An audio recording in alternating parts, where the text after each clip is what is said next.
how to buy DragonBoredHBAR token. So this token came under the symbol of BDT. Now before we start, this is not financial advice. I'm not professional or economic expert. So before investing in any project that you find on my channel, please do your own research.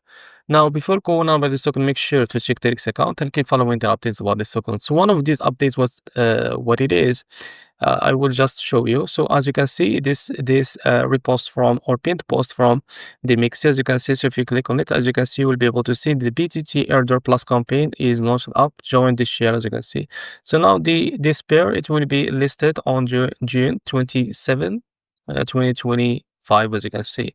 Now if you want to join the airdrop, you can click on this link, as you can see. They will redirect you to your account on Mexc. So if you don't have an account on Mexc, go down the description and you will be able to find the referral link. Go and create an account on Mexc to benefit from the rewards.